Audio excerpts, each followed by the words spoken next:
ఒక్కసారి మీరు చూడొచ్చు. యూ కెన్ సీ ప్రకాష్ ఎలా ఉన్నారో మీరు చూడొచ్చు. ప్రకాష్ ని తీవ్రమైనటువంటి గాలులు అక్కడ ప్రకాష్ దగ్గర. అట్ ది సేమ్ టైం అలలు తీవ్రత కూడా భారీగా ఉన్నట్లుగా తెలుస్తోంది. వర్షం ఎప్పుడు పడుతుందో తెలియని పరిస్థితి.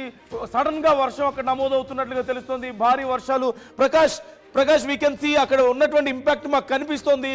So what is the present situation?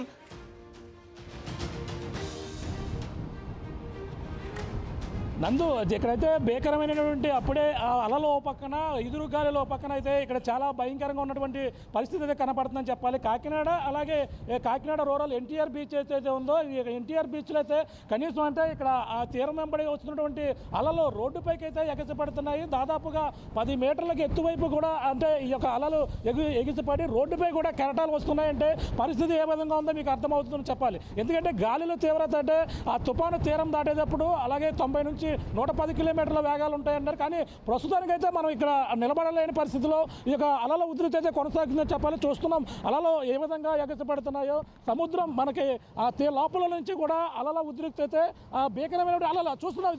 ఇదిగో ఈ విధంగా అయితే కెరటాలు భీకరమైనటువంటి కెరటాలు వస్తున్నాయి. అలలు వచ్చి ఈ యొక్క రాకాసి అలలు రోడ్డు పైన అయితే విధ్వంసం సృష్టించినటువంటి పరిస్థితి అయితే ప్రధానంగా కనపడుతుంది.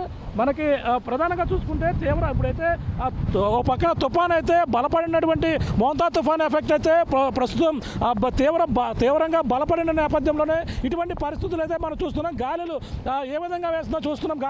గాలి తీవ్రత అయితే ఇప్పుడు ప్రస్తుతం ఇప్పుడు ఏ విధంగా వేస్తుందో మీకు చూపించే ప్రయత్నం అయితే చేస్తున్నాను. ఇక్కడ భీకరమైన గాలులు ఈ విధంగా వేస్తుంటాయి. అలాగే తుఫాను సమయంలో ఇటువంటి గాలులు రెట్టింపు అంటే డబల్ అంటే ఎక్కువగా వచ్చే అవకాశం అయితే కనబడుతుంది. ఆ సమయంలో ఇక్కడ ఏమున్నా చెట్లు అలాగే విద్యుత్ స్తంభాలు మొత్తం అంతా కూడా నేల కొరిగిపోతాయి. అంటే ఈ యొక్క తుఫాన్ అంటే ఉధృతి సమయంలో ఎటువంటి పరిణామాలు ఉన్నాయో ఆ విధమైనటువంటి ఇక్కడ పరిణామం అయితే మళ్ళీ ఇక్కడ కాకినాడ ఈ యొక్క తీర ప్రాంతాలలో కూడా పునరావృతం కాబోతుంది. మరో పక్కన మచిలీపట్నానికి అన్ని ప్రధాన పోర్టులకి అయితే ప్రమాద హెచ్చరికలు జారీ చేశారు. ముఖ్యంగా కాకినాడ పోర్టుకి అయితే 7వ ప్రమాద హెచ్చరిక. అంటే తీవ్రత ఏ విధంగా చూస్తే మనకు ఒకసారి అర్థమవుతుంది.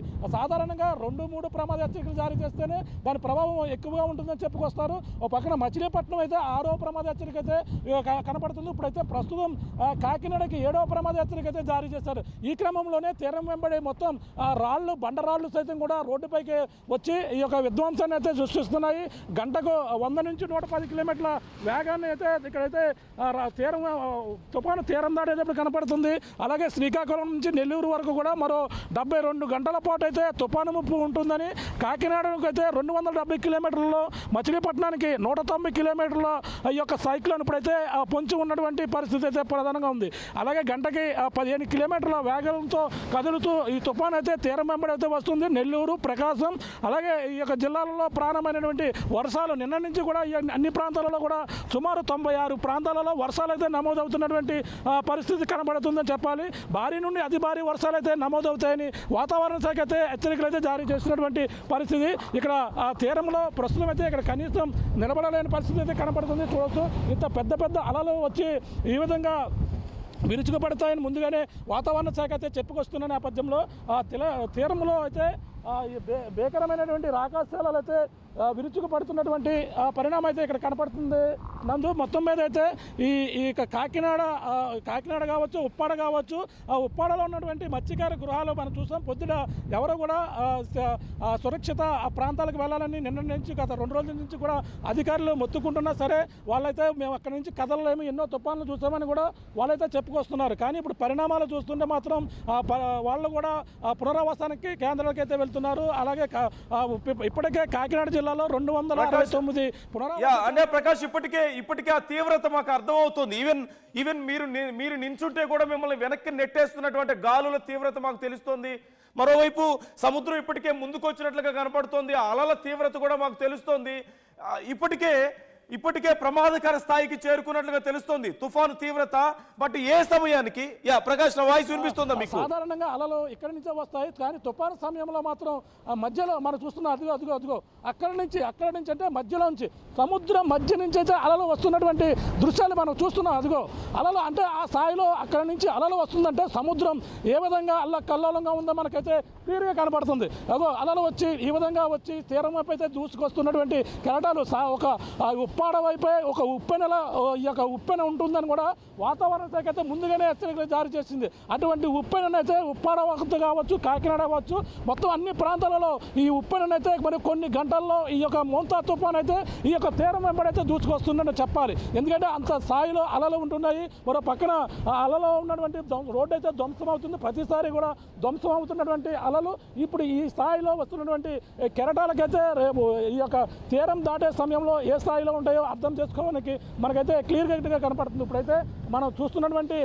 తీరంలో అయితే అలల ప్రవాహంతో పాటు ఉప్పాడలో ఉన్నటువంటి సముద్ర తీరం వెంబడి రాకాసి అలలే కాదు, అలాగే ఉప్పాడ, మాయాపట్నం, అలాగే సుబ్బంపేట ఉన్నటువంటి ఈ యొక్క మత్స్యకార గ్రామాలు ఇప్పటికే చిగురు టాకులే వణికిపోతున్నాయి. కాకినాడ రూరల్లో సూర్యాపేట బీచ్లో మొత్తం మత్స్యకారులు ఉన్నటువంటి ప్రాంతాలను కూడా కాకినాడ రూరల్ ఎమ్మెల్యే పంతం నానాజీతో పాటు అలాగే సానా సతీష్ బాబు కూడా నేను రాత్రి నుంచి కూడా పరిశీలించారు. అన్ని ప్రాంతాల్లో కూడా తిరిగి మత్స్యకారులు సురక్షిత ప్రాంతాలకు వెళ్ళాలి, తుఫాను ప్రభావం మరింత ఎక్కువగా ఉంటుందని కూడా చెప్పుకొస్తున్నారు. ఈ నేపథ్యంలో ఇప్పుడైతే గంటకు 100 నుంచి 110 కిలోమీటర్ల వేగాన్ని అయితే తలపించినటువంటి పరిస్థితి చెప్పాలి. కాకినాడ తీరం దిశగా దూసుకొస్తున్నటువంటి మోంతా తుఫాన్ అయితే ముందు జాగ్రత్త చర్యలు అయితే జిల్లాలో కూడా 3 హెలికాప్టర్లు కూడా మనకి ప్రధానంగా హెలిప్యాడ్లు ఏర్పాటు చేశారు. కాకినాడ, పిఠాపురం, తాళరేవు అంటే ప్రధానంగా చూసుకుంటే మనకి ఈ తుఫాను తీవ్రత ఏ విధంగా ఉందో మీకు చూపించే ప్రయత్నం చేస్తున్నాం. ఇప్పుడు వచ్చినటువంటి